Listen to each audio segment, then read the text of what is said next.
Start.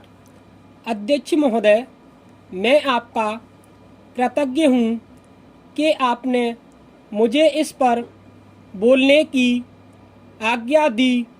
यह महत्वपूर्ण प्रस्ताव आज दिल्ली के सामने ही नहीं बल्कि हमारे सारे देश के सामने है।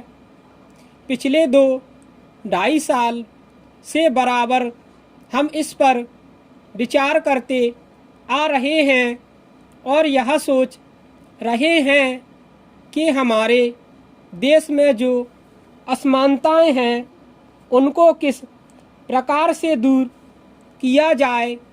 हमारे देश में करोड़ों जनता ऐसी है जिनको आराम से खाना नहीं मिलता, कपड़ा नहीं मिलता और जिनके पास रहने के लिए मकान नहीं है और जीवन की जो बुनियादी आवश्यकताएं हैं जो सबको मिलनी ही चाहिए वह नहीं मिलती हैं। ऐसे लोगों को किस प्रकार से सहायता पहुंचाई जाए, यह प्रश्न आज हमारे सामने है। इस संबंध में जैसा कि माननीय सदस्यों को मालूम होगा कि हमारे देश में जो सबसे मुख्य पार्टी कांग्रेस पार्टी है वह इस प्रकार के आयोजनों को आगे बढ़ा रही है। इस बात पर कई महीनों से विचार हो रहा है। कई राज्यों में बिल की शक्ल में भी चीज़ें सामने आई हैं और सबने देश के हित को सामने रखते हुए इस मामले को अभी स्थगित रखा हुआ है पूर्णविराम पैरा। लेकिन सब लोग जानते हैं कि किसी भी देश में अगर सामाजिक न्याय की बुनियाद न डाली जाए तो उस देश की आज़ादी पूरी नहीं मानी जाती है।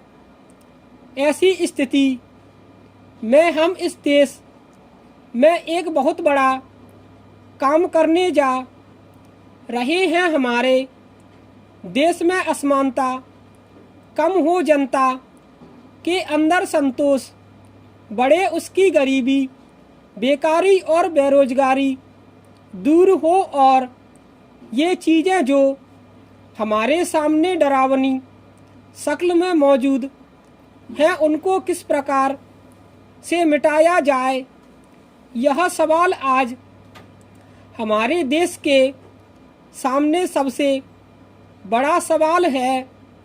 हमारे देश के नेताओं ने यह फैसला किया है कि सारे हिंदुस्तान में अचल संपत्ति के बारे में कोई कानून बनाया जाए जिससे देश के अंदर जो असमानता है वह दूर हो सके और उसको कम किया जा सके।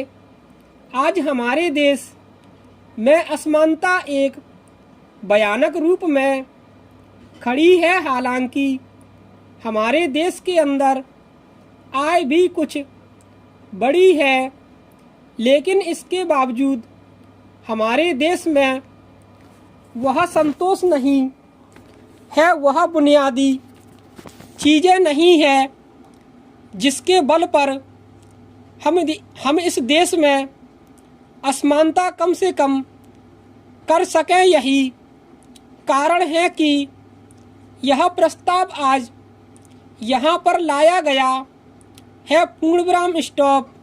अगली डिक्टेशन कल आएगी।